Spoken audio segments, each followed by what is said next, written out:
আমি মালতী। আমার জীবনের এই গোপন কাহিনীটা আজ আপনাদের বলবো। দয়া করে আমার এই চ্যানেলটি সাবস্ক্রাইব করে দেবেন। আপনাদের প্রতিটি মন্তব্য আর ভালোবাসা আমার মতো আরও অনেক নারীকে সাহস দেবে তাদের ভেতরের কথাগুলো বলার জন্য। আসুন তাহলে শুরু করি আমার সেই নিষিদ্ধ দিনের কাহিনী। আমাদের বাড়িতে একটা ছেলে কাজ করত। ওর নাম দীপু। বছর 20 হবে ওর বয়স। দীপু একদম ছোটবেলা থেকেই এই বাড়িতে আছে। রঞ্জনের বাবা ওকে এক গ্রাম থেকে এনেছিলেন। ও খুব শান্ত, বিনয়ী আর দেখতেও সাধারণ। বাড়ির সব কাজ ওই করত, বাজার থেকে শুরু করে ঘর মোছা, কাপড় কাচা পর্যন্ত। আমি দীপুকে সবসময় একটা দূরত্বে রাখতাম। কাজের ছেলে, তার সাথে বেশি কথা বলার দরকার কি? কিন্তু কাজের সূত্রে রান্নাঘরে বা অন্য কোথাও আমাদের কথা হতোই। দীপু সবসময় মাথা নিচু করে কথা বলতো, যেন কোনো একটা অপরাধ করেছে। আমার একাকিত্ব যখন মাত্রা ছাড়াতো, তখন আমি টের পেতাম আমার চোখ দুটো সবসময় যেন দীপুকে খুঁজছে। কারণ একমাত্র ওই ছিল এই বাড়িতে যার কোনো সামাজিক পরিচিতি ছিল না। তাই তার সামনে নিজের মনের দুর্বলতা প্রকাশ করতে আমার সাহস হতো। একদিন বিকেলবেলা রঞ্জন অফিসের কাজে বাইরে গেছে। আমি তখন রান্নাঘরে বসে একাকী একটা পুরনো ডায়েরি পড়ছিলাম। ডায়েরিতে আমার কলেজের দিনের না লেখা কবিতাগুলো ছিল। হঠাৎ দীপু এসে দাঁড়ালো। বৌদি, আপনার জন্য চা করে দেব? আমি ডায়েরিটা তাড়াতাড়ি লুকিয়ে রাখলাম। না, লাগবে না, তুমি যাও। দীপু তখনও দাঁড়িয়ে। আপনার চোখ দুটো খুব লাল বৌদি, আপনি কি কাঁদছিলেন? ওর এই সরল প্রশ্ন আমার হৃদয়ে তীব্রভাবে আঘাত করল। রঞ্জন আমাকে কোনোদিন এই প্রশ্ন করেনি। আর এই ছেলেটা, যার কোনো অধিকার নেই, সে আমার মনের খবর রাখছে। আমি নিজেকে সামলে নিলাম। না, কিছুই হয়নি, তুমি যাও। দীপু তখনও গেল না। সে আমার দিকে তাকিয়ে খুব নরম সুরে বলল, আপনি মন খারাপ করবেন না বৌদি, সব ঠিক হয়ে যাবে। ওর এই সহানুভূতি আমার ভেতরের সব নীরবতা ভেঙে দিল। আমি তখন আর ওকে কাজের ছেলে হিসেবে দেখছিলাম না। আমি দেখছিলাম এক সহানুভূতিশীল যুবককে, যার চোখে আমার জন্য কোনো বিচার ছিল না। সেই দিন থেকে দীপুর প্রতি আমার একটা নীরব আকর্ষণ তৈরি হলো। আমার মন যেন চাইতো ও আমার পাশে থাকুক, আমার দুঃখের সাক্ষী হোক। ঘটনাটা ঘটল তার ঠিক 1 সপ্তাহ পরে। তখন দুপুরবেলা। রঞ্জন অফিসের মিটিংয়ে ব্যস্ত। আমি দুপুরের খাবার খেয়ে নিজের ঘরে ছিলাম। হঠাৎ মনে হলো বাথরুমের কলটা খারাপ হয়ে গেছে, জল উপচে পড়ছে। আমি তাড়াহুড়ো করে বাথরুমে গেলাম। মেঝেটা তখন ভিজে পিচ্ছিল। আমি কলটা বন্ধ করতে গিয়েই পা পিছলে সশব্দে মেঝেতে পড়ে গেলাম। আমার পরনে ছিল একটি সাধারণ নাইটি। ভেজা জলে সেটা শরীরের সাথে একেবারে লেটে গেল। আমি যন্ত্রণায় আর লজ্জায় উহ বলে চিৎকার করে উঠলাম। বাথরুমের দরজাটা ভেজানো ছিল, বন্ধ করা ছিল না। দীপু তখন পাশের ঘরে ঘর মুছছিল। সে আমার চিৎকারের শব্দ শুনে 1 মুহূর্ত অপেক্ষা না করে দরজা খুলে ভেতরে এলো। সে আমাকে ওই অবস্থায় দেখে 1 মুহূর্তের জন্য যেন স্থির হয়ে গেল। আমার শরীর তখন ভেজা কাপড়ে ঢাকা, আর আমি মেঝেতে পড়ে আছি। আমার শরীরের প্রতিটি ভাঁজ ভেজা কাপড়ের মধ্যে দিয়ে স্পষ্ট বোঝা যাচ্ছিল।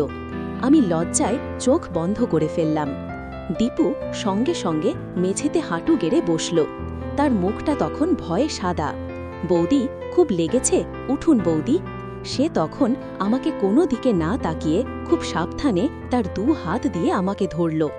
তার হাতের স্পর্শ আমার ভেজা শরীরে লাগতেই আমি এক তীব্র বৈদ্যুতিক শক অনুভব করলাম। সেই স্পর্শে কোনো নোংরামি ছিল না, ছিল কেবল সাহায্য করার সরলতা। কিন্তু আমার ভেতরে তখন এক চরম উত্তেজনার সৃষ্টি হল। আমি নারী, আর এই যুবক আমাকে এমন এক অবস্থায় দেখছে যা অন্য কোনো পুরুষ কোনোদিন দেখেনি। সে আমাকে আলতো করে তুলে ধরল। আমার শরীরের সব ভার তার 2 হাতের ওপর। আমি তখন তার বুকের খুব কাছাকাছি। তার শরীরের উষ্ণতা আর তার হৃদস্পন্দনের শব্দ আমি স্পষ্ট শুনতে পাচ্ছিলাম। আমার মনে হলো এই মুহূর্তে সে আর কাজের ছেলে নয়, সে যেন এক শক্তিশালী পুরুষ, যার হাতে আমার জীবনের সব ভার। সে আমাকে সাবধানে খাটে বসিয়ে দিল। তার মুখটা তখনও লাল হয়ে আছে। সে আমার দিকে একবারও না তাকিয়ে শুধু বলল, আমি এখন যাচ্ছি বৌদি, আপনি সাবধানে থাকুন, কিছু লাগলে আমাকে ডাকবেন। সে দ্রুত ঘর থেকে বেরিয়ে গেল। আমি তখনও সেই ভেজা কাপড়ে খাটে বসে হাঁপাচ্ছিলাম। আমার শরীরের যন্ত্রণা থেকে সেই মুহূর্তে আমার মনের উত্তেজনা ছিল অনেক বেশি। দীপুর সেই স্পর্শ, তার চোখের সেই দৃষ্টি, সব কিছু আমার মনে এক নতুন তোলপাড় সৃষ্টি করল। আমি জানতাম আমাদের সম্পর্কের রসায়ন সেই রাত থেকেই বদলে গেল। সেই ঘটনার পর আমি দীপুর সামনে যেতে খুব অস্বস্তি বোধ করতাম, কিন্তু আমার ভেতরের কৌতূহল আমাকে তার দিকে টানত। আমি লক্ষ্য করলাম দীপুও আমাকে এড়িয়ে চলত। সে আর আগের মতো আমার সামনে আসত না, মাথা নিচু করে থাকত। কিন্তু চোখের ভাষা তো আর লুকানো যায় না। আমি যখনই তার দিকে তাকাতাম, দেখতাম সেও লুকিয়ে আমার দিকে তাকিয়ে আছে। তারপর চোখাচোখি হলেই সে চোখ নামিয়ে নিত। তার সেই চাহনিতে ছিল এক গোপন আকর্ষণ, এক নীরব স্বীকারোক্তি। একদিন আমি রান্নাঘরে বসে সবজি কাটছিলাম। দীপু তখন পাশে দাঁড়িয়ে বাসন মাজছিল। আমি সাহস করে তাকে বললাম, দীপু, তোমার হাতে সেদিন খুব ব্যথা পেয়েছিলে তাই না? সে চমকে উঠল, কই না তো বৌদি, আমার কিছু হয়নি। তুমি মিথ্যে বলছো, আমি দেখেছি তোমার হাতে লেগেছিল। তুমি কেন আমাকে সাহায্য করতে গেলে? দীপু তখন মাথা নিচু করে বলল, আপনাকে ওইভাবে পড়ে থাকতে দেখে আমি নিজেকে ঠিক রাখতে পারিনি বৌদি। ওর এই সরল স্বীকারোক্তি আমার হৃদয়ে এক অন্যরকম টান তৈরি করল। আমি বুঝলাম দীপু কেবল আমাকে শারীরিক আকর্ষণ করে না, সে আমার কষ্টটা বোঝে। আমার প্রতি তার এক গভীর সহানুভূতি আছে। আমি তখন আলতো করে তার হাতের ওপর আমার হাত রাখলাম, একটা মৃদু সহানুভূতির স্পর্শ। কিন্তু সেই স্পর্শে দীপুর শরীরটা যেন এক মুহূর্তের জন্য স্থির হয়ে গেল। সে আমার দিকে তাকালো। তার চোখে তখন কোনো ভয় ছিল না, ছিল কেবল গভীর অনুরাগ। আমি আমার হাত সরালাম না। তুমি ভালো ছেলে দীপু, তুমি আমার কষ্টটা বোঝো। সে তখন খুব মৃদুস্বরে বলল, আপনার চোখে যখন জল দেখি তখন আমার খুব কষ্ট হয় বৌদি। আমি চাই আপনি সব সময় হাসি খুশি থাকুন। আমাদের এই নীরব কথাকথন আমাদের সম্পর্ককে এক নতুন দিকে নিয়ে গেল। আমরা এখন আর কেবল গৃহকর্ত্রী আর কাজের ছেলে ছিলাম না, আমরা ছিলাম দুজন একাকী মানুষ যারা একে অপরের মধ্যে আশ্রয় খুঁজছিলাম। একদিন রাতে রঞ্জন তার ব্যবসার কাজে অন্য শহরে গেল। তার ফিরতে প্রায় 3 দিন লাগবে। আমি তখন বাড়িতে একা। আমার শাশুড়ি তার বাবার বাড়ি গেছেন। রাত তখন অনেক। আমি আমার ঘরের বারান্দায় চুপ করে বসেছিলাম। আমার মনটা ভীষণ খারাপ ছিল। এই একা থাকাটা আমার কাছে অসহনীয় লাগছিল। হঠাৎ আমার মনে হলো আমি দীপুকে ডাকি। সে রান্নাঘরের মেঝেতে ঘুমায়। আমি নিঃশব্দে রান্নাঘরের দরজার কাছে গেলাম। দীপু, তুমি জেগে আছো? দীপু সঙ্গে সঙ্গে উঠে বসল। হ্যাঁ বৌদি, কিছু লাগবে? আমার খুব একা লাগছে দীপু, তুমি কি আমার সাথে একটু কথা বলবে? দীপু তখন ইতস্তত করল না। সে তার ঘরে রাখা একটা মাদুর নিয়ে আমার ঘরের সামনে এলো। আমার ঘরের দরজাটা ভেজিয়ে দিলাম। সে মেঝেতে মাদুর পেতে বসল। আমরা অনেকক্ষণ কথা বললাম, আমার মন খারাপের কথা, আমার স্বপ্নের কথা। দীপু কেবল শুনছিল। কথা বলতে বলতে এক সময় আমি আর নিজেকে নিয়ন্ত্রণ করতে পারলাম না। আমার ভেতরের একাকিত্ব, আমার অবহেলিত নারী সত্তা যেন তীব্রভাবে মুক্তির জন্য চিৎকার করছিল। আমি উঠে দীপুর পাশে বসলাম। সে তখনও মাথা নিচু করেছিল। তুমি কি আমায় একটুও ভালোবাসো না দীপু? আমি ফিসফিস করে বললাম। দীপু তখন মাথা তুলে আমার দিকে তাকালো। তার চোখে ছিল জল। ভালোবাসি বৌদি, আমি আপনাকে মনের গভীর থেকে ভালোবাসি। ওর এই স্বীকারোক্তি আমার ভেতরের সব বাঁধ ভেঙে দিল। আমি তখন আর কথা না বলে তাকে শক্ত করে জড়িয়ে ধরলাম। আমার শরীরের সব ভার তার ওপর ছেড়ে দিলাম।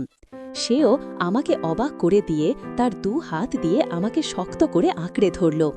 তার হাতের উষ্ণ বাঁধন আমার শরীরে এক গভীর পুলকের সৃষ্টি করল। আমি অনুভব করলাম তার স্পর্শে আমার ভেতরের সব শূন্যতা পূরণ হয়ে যাচ্ছে। সে তখন তার মুখটা আমার কানের কাছে নিয়ে এলো আর খুব মৃদু স্বরে ফিসফিস করে বলল, আমাকে যেতে বলবেন না বৌদি।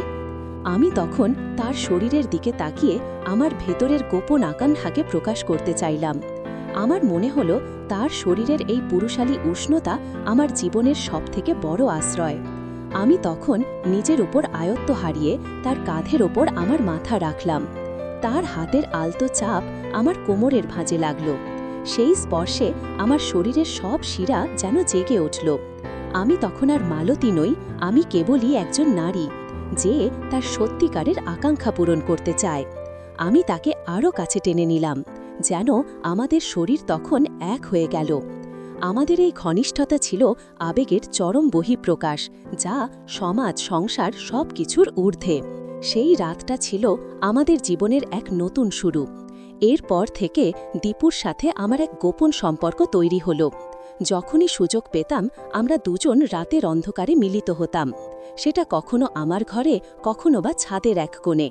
আমাদের এই সম্পর্কটা কেবলই শরীরের ছিল না, সেখানে